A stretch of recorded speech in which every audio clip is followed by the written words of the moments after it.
যখন মানুষ পশ্চিমবঙ্গের মাটিতে গণতান্ত্রিক মূল্যবোধ এবং প্রত্যেকটি স্বশাসিত সংস্থাকে গণতান্ত্রিক ব্যবস্থার মধ্যে রাখতে চাইছে, এই সার্বিকভাবে আমাদের এই পরিস্থিতি দেখে আমাদের ভারতের রাজ্যসভার 3 জন বিদগ্ধ সাংসদ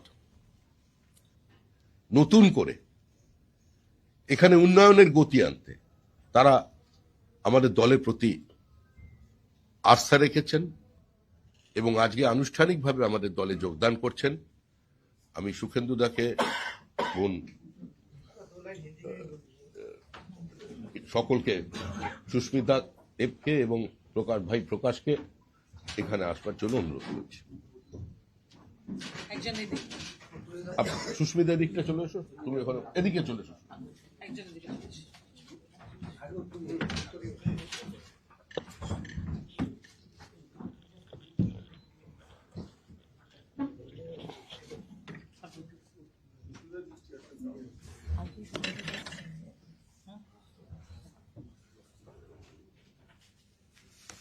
भारत माता की जय। बीजेपी जिंदाबाद जिंदाबाद जिंदाबाद। वंदे मातरम वंदे मातरम। बीजेपी जिंदाबाद जिंदाबाद जिंदाबाद बीजेपी जिंदाबाद जिंदाबाद जिंदाबाद। भारत माता की जय। वंदे मातरम वंदे मातरम वंदे मातरम। वंदे मातरम। भारत माता की जय। भारत माता की जय। बीजेपी जिंदाबाद जिंदाबाद जिंदाबाद।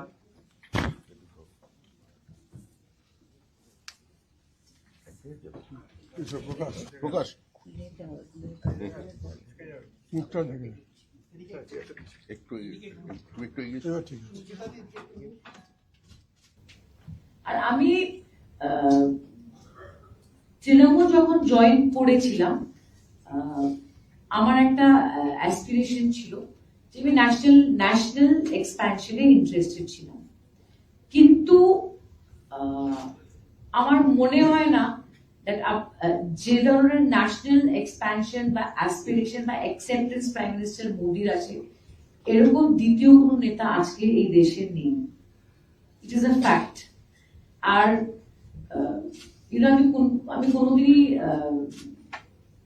বেশি নেগেটিভ কথা বলি না, কিন্তু আমার খুব দুঃখ হয়েছে, কারণ আমরা ছোটবেলা থেকে দিদিকে সুতির শাড়ির হাওয়াই চপ্পলে দেখেছি।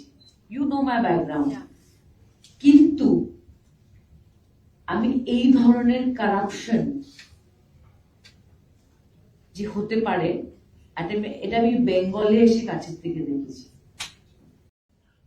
ধন্যবাদ। সুমিতা, পার্টিতে তো যোগদান করেছেন, কিন্তু রাজ্যসভা নিয়ে তো চর্চা চলছিল। আপনারা চর্চাটা করতে দিন না, একটু চর্চাটা চলুক না। কিন্তু আপনি শিলমোহর দিন না, আপনি তো পার্টির রাজ্য সভাপতি, আপনি শিলমোহর দিলে তো খবরটা স্পষ্ট হয়। রাজনীতিতে তো জল্পনা বলে কিছু থাকতে পারে। রাজনীতিতে জল্পনা না হলে সংবাদ মাধ্যম চলবে কি করে? তোমার সন্ধ্যাবেলার রাজনৈতিক রূপচর্চা কি করে চলবে? কি বললে? আর হ্যাঁ, এখনো তো তাই বলছি।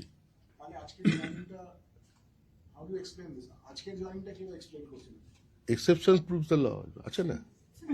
ব্যতিক্রম তো থাকবেই, বিচ্যুতি নয়, ব্যতিক্রম। ব্যতিক্রমী ঘটনা, ব্যতিক্রমী চরিত্রের সঙ্গে, সময়ের সঙ্গে দলও নিজেকে খাপ খাইয়ে নেয়। পার্টির সিদ্ধান্ত চূড়ান্ত সিদ্ধান্ত। ব্যতিক্রমী। দর্শক, আমি দুদিন আগে, আজকে হচ্ছে 9 তারিখ, আর 7 তারিখে আমি একটা খবর করেছিলাম। এই হচ্ছে সেই খবর। রাজ্যসভার ভোট ঘোষণা, কারণ আগের দিনে ভোট ঘোষণা হয়ে গেছিল নির্ঘণ্ট যে 24 জুলাই ভোট হবে, উপনির্বাচন। টিএমসির 3 এমপি পদত্যাগ করেছেন, তো সেখানে ফের ভোট হবে, উপনির্বাচন। তো সেখানে বিজেপি কাদেরকে প্রার্থী করবে তো বলে আমি একটা খবর পরদিন 7 তারিখ করেছিলাম।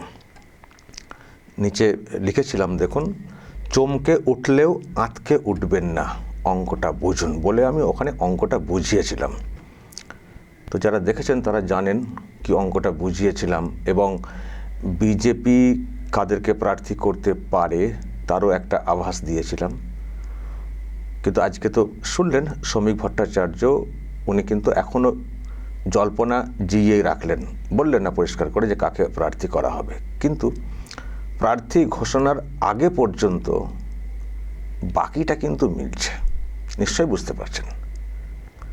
আমি যেটা বলেছিলাম এই ভিডিওতে সেটা হচ্ছে যে এই যে তিনজনের মুখটাকে ঢেকে দিয়ে প্রশ্নচিহ্ন রেখেছিলাম, সুখেন্দু শেখর রয়, সুস্মিতা দেব এবং প্রকাশচিক বড়াইক, যে এদেরকেই বিজেপি প্রার্থী করতে পারে। ওনারা টিএমসির এমপি ছিলেন বটে, কিন্তু পদত্যাগ করেছেন, ফের উপনির্বাচন ওখানে হবে, আর বিজেপি ওদেরকেই টিকিট দিতে পারে, মানে বিজেপিতে জয়েন করিয়ে বিজেপির টিকিটে ওই মানে ওখানের উপনির্বাচনে মানে প্রার্থী করা হতে পারে। আমি দর্শক এই ভিডিওতে বলেছিলাম। তো প্রার্থী ঘোষণাটা আজকে হয়তো পরিষ্কার করলেন না শ্রমিক ভট্টাচার্য, কিন্তু বিষয়টা যে ওদিকেই এগোচ্ছে নিশ্চয়ই বুঝতে পারছেন।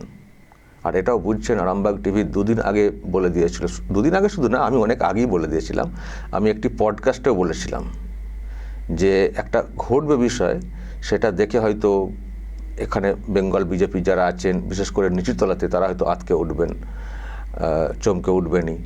তো এরকম না, একটা বিরাট অঙ্ক আছে মাথায়, যেটা মাথায় রেখে এরকম কিছু ঘটতে পারে। যারা পদত্যাগ করছেন রাজ্যসভাতে টিএমসির এমপি, ওনাদেরকেই হয়তো বিজেপি ফের টিকিট দিতে পারে, জিতিয়ে বিজেপির এমপি সংখ্যা বিজেপি বাড়াতে পারে। তো দর্শক সেদিকেই কিন্তু এগোচ্ছে, মানে আরামবাগ টিভির সূত্র যে শক্তপোক্ত অন্তত আরও একবার নিশ্চয় প্রমাণ পাচ্ছেন। আজকেই আমি যেটা দেখালাম দর্শক, জয়েনিংটা হয়ে গেল, এবার শুধু প্রার্থী ঘোষণাটা বাকি। আর আমি সেটাও বলতে পারি, শ্রমিক ভট্টাচার্য যতই জিইয়ে রাখেন জল্পনা কল্পনাকে, কিন্তু আজকের দিন পর্যন্ত আমি বলতে পারি যেটা আরামবাগ টিভি আভাস দিয়ে আসছে সেটাই কিন্তু হতে চলেছে। অর্থাৎ এই তিনজনকেই রাজ্যসভার উপনির্বাচনে প্রার্থী করতে চলেছে বিজেপি। এটা হচ্ছে প্রথম কথা। এবার দ্বিতীয় কথা, অঙ্ক। এই জয়েনিং নিয়ে অনেক চর্চা হচ্ছে, ভিডিও হচ্ছে, মিডিয়াতে দেখতে পাচ্ছি। বিজেপি কি তাহলে ফের মানে বিজেপির কি তৃণমূলীকরণ হয়ে যাচ্ছে, মানে বিজেপিকে তৃণমূল কি গ্রাস করে নিচ্ছে, এবার তৃণমূলই কি বিজেপিকে কন্ট্রোল করবে, তাহলে পরিবর্তন করে কী লাভ, এসব চর্চা হচ্ছে, কদিন ধরেই হচ্ছে, আজকে আর একটু বেশি হচ্ছে। তো আমি বেশি চর্চা হওয়াতে আমি এটুকু বুঝলাম যে অঙ্কটা আমি বোঝানোর চেষ্টা করছি, সেই অঙ্কটা হয়তো অনেককে এখনও বোঝাতে পারিনি, বা অনেকে বুঝতে চাইছেন না।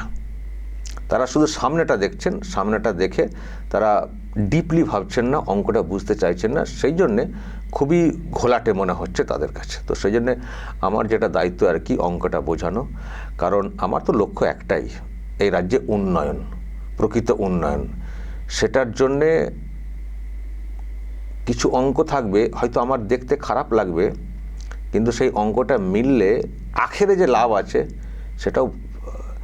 সেটাও ভেবে এগোতে হবে। প্রথমত এখন উন্নয়নে বাধা না হয়ে দাঁড়ায়, আর কিছু অঙ্ক মেলালে আপাত দৃষ্টিতে খারাপ লাগলেও সেই অঙ্ক মিললে যদি সেটা আমার শুধু আমার রাজ্যের না, গোটা দেশের যদি একটা ইন্টারেস্ট আসে, মানে গোটা দেশ যদি সেখান থেকে উপকৃত হয়, সেটাও কিন্তু আমার ভালো লাগে। তো আমি সেই জন্য এই অঙ্কটাকে বোঝানোর চেষ্টা করেছি বারবার আগে থেকেই, কারণ আমি জানি এরকম একটা কিছু ঘটতে চলেছে। হঠাৎ করে শুনলে আরও চমকে উঠতেন, আরও ভাবতেন কী হলো। তো আমি একটু আগে থেকে এটাকে বোঝানোর, বলতে পারেন দায়িত্বটাই নিয়েছি, বোঝানোর যে এটার পেছনে একটা গভীর একটা বড় অঙ্ক আছে, সেই অঙ্কটা বুঝতে হবে। অঙ্কটা বুঝতে পারলে কিন্তু আপনাদের যে খারাপ লাগাটা এখন লাগছে, ওই খারাপ লাগাটা লাগবে না, কারণ ফিউচারটা আমাদের জন্য খুব ভালো হবে। তো সেই অঙ্কটা যারা বুঝেছেন তারা বুঝতে পেরেছেন নিশ্চয়ই, যারা বোঝেননি তাদের জন্য আরেকটু বোঝায়। দেখুন, শ্রমিক ভট্টাচার্য পরিষ্কার কিন্তু এখানে আজকে বলে দিয়েছেন, ব্যতিক্রমী সিদ্ধান্ত। দলের যে সিদ্ধান্ত তৃণমূলের লোকজনদেরকে নেব না, দরজা খুলব না, সেটা কিন্তু সেই সিদ্ধান্তই কিন্তু অটুট আছে। এর মানে এই না দরজা খুলে দিল বিজেপি, যেটা কিছু মিডিয়া বলছে। দরজা কিন্তু বিজেপি খোলেনি। ব্যতিক্রমী কিছু সিদ্ধান্ত কখনো কখনো নিতে হয়, মানে খাপ মানে তাল মিলিয়ে বলুন, যাই বলুন, কোনো একটা কারণে বা বৃহত্তর স্বার্থে কখনো কখনো ব্যতিক্রমী সিদ্ধান্ত, সব ক্ষেত্রে ব্যতিক্রমী সিদ্ধান্ত একটা হয়ে থাকে, কিন্তু ব্যতিক্রমী সিদ্ধান্ত সেটা একেবারে নর্মাল সিদ্ধান্ত, সকলের জন্য সিদ্ধান্ত সেটা কিন্তু না।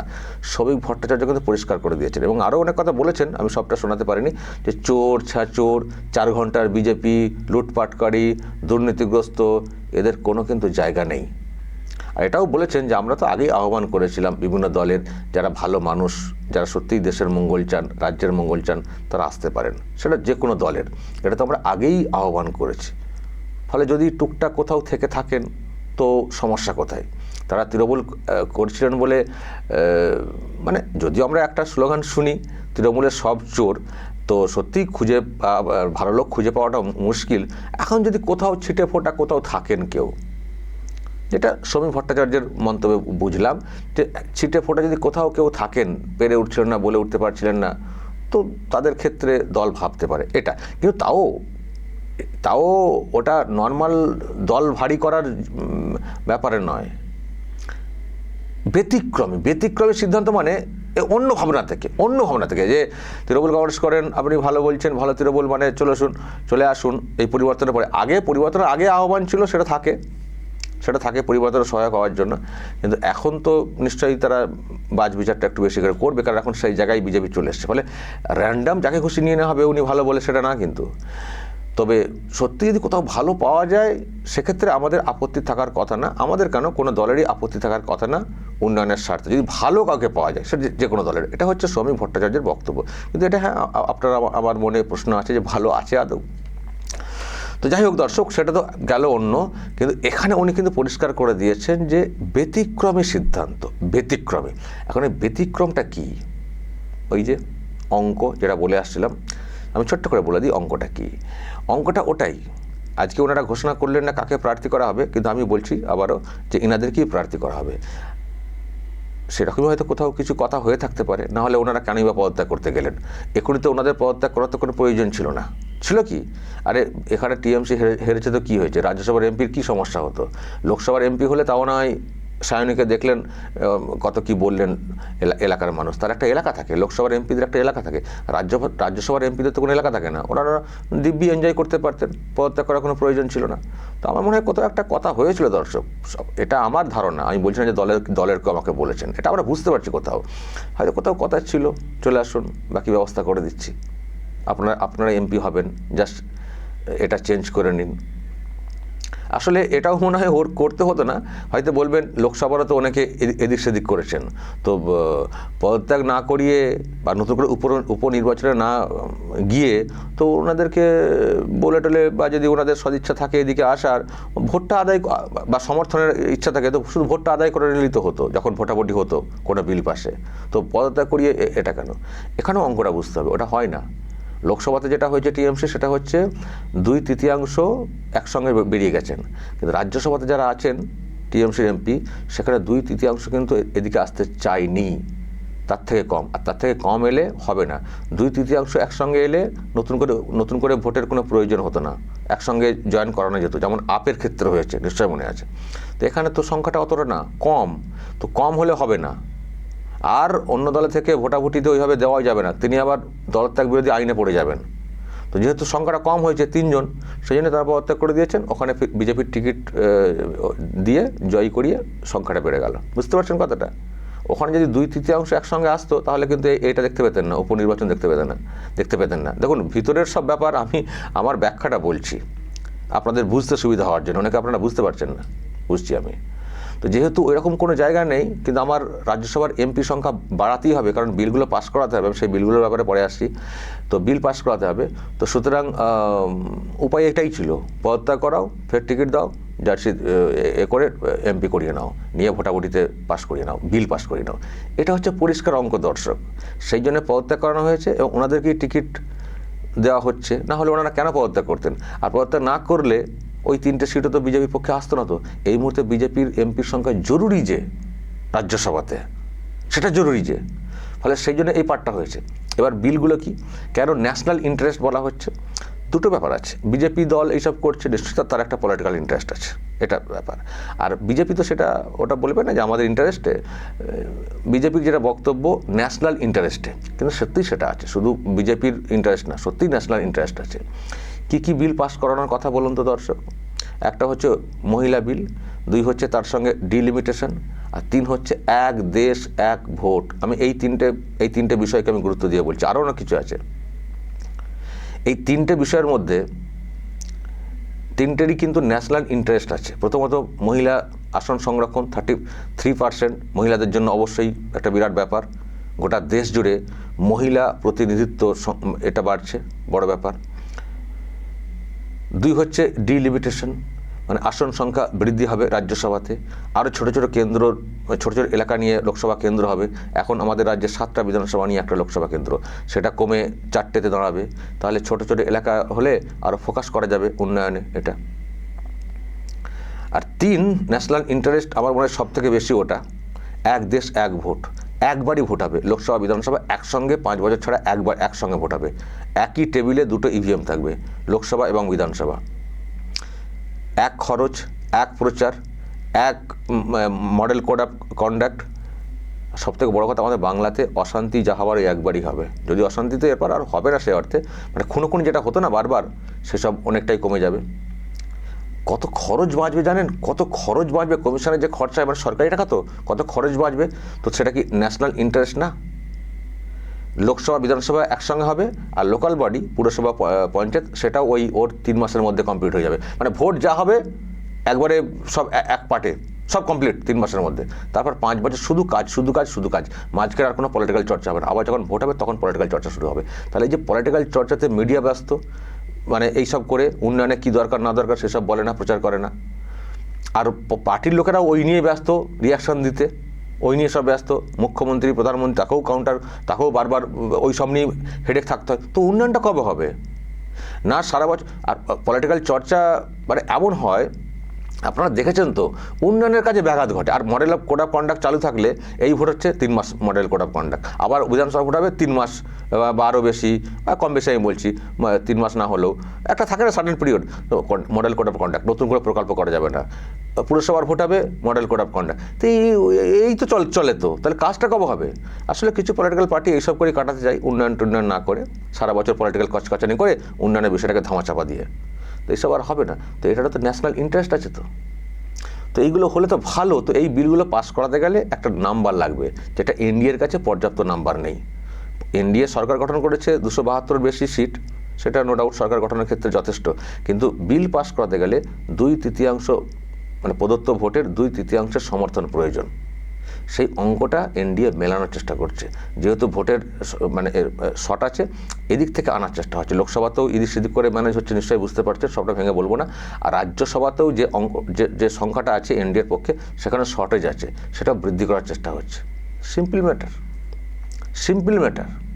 এখন বলবেন সে হচ্ছে টিএমসি লোককে কেন নেওয়া হবে? আরে বাবা, ডাকাত ধরতে গেলে কখনো কোনো চোরেরও সমর্থন নিতে হয়, চোরেরও সাহায্য নিতে হয়, লোহাকে লোহা দিয়ে কাটতে হয়, আছে না? তারপরে এর আবার ব্যবস্থা হবে, চিন্তা করছেন কেন? কিন্তু বড় ব্যাপারটা তার করতে হবে। ন্যাশনাল ইন্টারেস্ট এবং পলিটিক্যাল ইন্টারেস্টটাও আছে বিজেপির। আমি তো আগে ব্যাখ্যা দিয়েছি, বিজেপির পলিটিক্যাল ইন্টারেস্টও আছে। যে আসন সংখ্যা বৃদ্ধি হওয়া মানে 850 আসন হলে সবসময় দেখবেন একটা বড় সংখ্যক আসন এমন থাকবে যে সেন্টিমেন্ট বিজেপির পক্ষে কাজ করে, সনাতনী, রাষ্ট্রবাদী, সেই সব আসন সংখ্যা সব সময় মেজরিটির ওপরে থাকবে। সেখানে অন্য ভোট ফ্যাক্টর হবে না। ফলে ক্ষমতায় ফিরে আসা, টিকে থাকা, সেটাও একটা ব্যাপার থাকবে বিজেপির কাছে। সেটা হচ্ছে বিজেপির পলিটিক্যাল ইন্টারেস্ট। কিন্তু আমরা সেটা বিজেপির পলিটিক্যাল ব্যাপার, সেটা বিজেপি ভাববে। আমরা ন্যাশনাল ইন্টারেস্ট দেখছি। মহিলাদের সুবিধে, আসন সংখ্যা বৃদ্ধি মানে ছোটো ছোটো কেন্দ্র হবে, উন্নয়নের কাজ হবে বেশি, আর এক দেশ এক ভোট। এই সারা বছর ধরে ভোটের কচকচানি এসব থাকবে না। এই বিলগুলো পেশ করা হবে এই বাদল অধিবেশনে। সেই জন্যই এইসব করা হচ্ছে, বুঝতে পারছেন না? এটার সঙ্গে আপনি লোকালে কে কোথায় চুরি করেছেন, এই করছেন, সেটাকে গুলিয়ে ফেললে হবে? তাদের তো কোনো এন্ট্রি হবে না, আজকেও বলে দিয়েছেন। তাদের কোনো এন্ট্রি নেই। ওখানে সুস্মিতা, সুখেন্দ্রশেখর রায় আর প্রকাশ সিং বড়াই জয়েন করা মানে আপনার পাড়ার ওই বুথ সভাপতিরা জয়েন করে যাবেন, পল্টু, মল্টু, সল্টু। আচ্ছা, এই নাম বলাতে আমার একটা সমস্যা হয়েছে। আমি এটা এমনি বলি তো, পল্টু বলেছিলাম বলে একবার একজন লোক ফোন করেছিলেন যে আমার বাবার নাম পল্টু, আপনি পল্টুকে এরকম পল্টু নামে এরকম হ্যাটাক করলেন, দয়া করে ওরকম ভাববেন না। এগুলো আমি উদাহরণস্বরূপ কথাটা বলছি, বড় বিপদ। মেসি কাণ্ডে মেসিকে পাড়ার পল্টু বলে একটা বলেছিলাম বলে একজন ফোন করে আমাকে সে কি বলতে শুরু করে দিয়েছিলেন যে আমার বাবার নাম পল্টু, পল্টু কি এত খারাপ নামটা? আমি না, ওই অ্যাঙ্গেলে ভাবছেন কেন? এটা একটা সিম্বলিক। তো যাই হোক, এটা ভাববেন না যে যাকে তাকে জয়েন করানো হয়ে যাবে, কোনো নেই। যদি এই রকম কাউকে দেখেন, এই লোকালি কোনো নেতা চোর দুর্নীতিগ্রস্ত তাকে জয়েন করানো হচ্ছে, নিশ্চয়ই আওয়াজ তুলবেন, নিশ্চয়ই আওয়াজ তুলবেন। সেই আওয়াজ আমিও তুলব তাদের স্বার্থে নিজস্ব স্বার্থে আমরা কিছু করতে দেব না। কিন্তু national interest, coat unquote national interest যেখানে আছে, সেখানে আমাদের কিছু কিছু বিষয়কে একটু এড়িয়ে চলতে হয়। ন্যাশনাল ইন্টারেস্ট এবং ভবিষ্যৎ, সেটা ভেবে।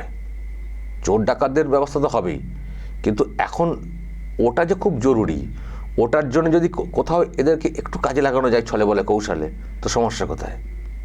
ওইসব হয়ে গেলে তা আরও হাঁটোসাঁটো হয়ে যাবে সব কিছু পরিস্থিতি। তাহলে একটু ব্রডলি ভাববেন। তৃণমূলীকরণ হয়ে গেল, বিজেপির অমুক এসব ভাববেন না, একটু ব্রডলি। আরে আছি তো আমরা, অত চাপ নিচ্ছেন কেন? আমাদের কি রাগ নেই নাকি তৃণমূল কংগ্রেসের এইসব লোকজনদের প্রতি? আমরা কম জ্বলেছি? ছেড়ে দেবো? কোথাও চোর ছাঁচোর বা কেউ তার নিজস্ব স্বার্থে কোথাও জয়েন করলে বলবেন। হয়তো অনেক লোকসভার এমপিকে আপনারা দেখছেন, তাদেরকে তো নেয়নি বিজেপি, নিয়েছে কি? এটা কৌশল করেছে, বুঝবেন তো এটা কৌশল হয়েছে। বিলটা পাস হতে দিন না, যারা যা সব কথা বলেছেন সব কি ভুলে গেছি নাকি আমরা? সব ভুলে গেছি আমরা? একটু চুপচাপ থাকুন। মিডিয়া অনেক চর্চা করছে, অনেক ভাবছে, আশঙ্কা প্রকাশ করছে ইত্যাদি। এতটা সহজ না। বিজেপির অঙ্ক একটু ডিপলি বুঝতে হবে। আর বিজেপি অঙ্ক বুঝে চলে বলে আজকে বিজেপি গোটা দেশ জুড়ে একটা জায়গা করে ফেলেছে। এখন অবশ্যই ওদের একটা সেন্টিমেন্ট আছে, রাষ্ট্রপতির সেন্টিমেন্ট, সেটা মানুষের কাছে খুব গ্রহণযোগ্য। আর দ্বিতীয়ত, চাণক্য বসে আছেন, কোথায় কী করতে হয় না করতে ভালো করে জানেন ওনারা। আগের বারে বিলটা পাস হয়নি ওই করে, তো এখন লোহা দিয়ে লোহা কাটা, যারা আটকেছেন তাদেরকে দিয়ে সমর্থন কীভাবে কি আদায় করে বিলটা পাস করা যায়, এটা চলছে। এটাকে বিজেপি প্রকাশ্যে বলবে সব কথাটাকে? আমাকে কেন এত বলাচ্ছেন বলুন তো? এই যে আমাকে বারবার ব্যাখ্যা দিতে হচ্ছে, এত ব্যাখ্যা আমাকে কেন দিতে হবে? একটু ডিপলি বুঝতে পারছেন না? এগুলো বলা মানে তো আরও অনেকে ভাববেন না। দেখছেন বিজেপির নেতারা কেউ বলছেন, প্রশ্ন করা হচ্ছে, বলছেন চলুক, জল্পনায়িত ব্যাপার। ওনারা তো জানেন এগুলো বলা যাবে না, কিন্তু কিছু বুঝতে হবে। ন্যাশনাল ইন্টারেস্ট, দেখুন দেশ সবার আগে। চোর ছাঁচোর দমনের প্রচুর অনেক কিছু করা যাবে, হবে বলছি তো, হচ্ছে তো, দেখছেন তো। কিন্তু পলিটিক্যাল ন্যাশনাল ইন্টারেস্ট যখন থাকে না দেশের, কখনো একটু মানতে হয়। কষ্ট হবে, আমি জানি আপনাদের অনেকের ক্ষেত্রে কষ্ট হবে। ভাবছেন এদের সব সাঙ্গভঙ্গরা তো সব দলে ঢুকে যাবেন। আরে ঢুকে যাবেন বলে হয়ে যাবে? নেতারা ঢুকে গেছেন বলে কি সাঙ্গভঙ্গ ঢুকে যাবেন সব হয়ে যাবে নাকি? ওনারা ঢুকেছেন, ভোটটা দিন, বিলটা পাস হোক, তারপর দেখবেন বিজেপির মূর্তিটা কেমন দাঁড়াচ্ছে। আগে বিলগুলো পাস হতে দিন না, এত নার্ভাস হয়ে যাবেন না, এত হোপলেস হয়ে যাবেন না। ভরসা রাখুন, দেখছেন উন্নয়নের কাজ কেমন হচ্ছে এবং দেখছেন প্রশাসন কেমন চলছে। ফলে ওয়েট করুন। দর্শক বলবেন যদি আপনাদের এরপরে কোনো প্রশ্ন থাকে এ নিয়ে, আমাকে প্রশ্ন করবেন, আমি তার উত্তর পরবর্তী সময়ে দেওয়ার চেষ্টা করব। যা বলার বলবেন এবং নজর রাখবেন আরামবাগ টিভি।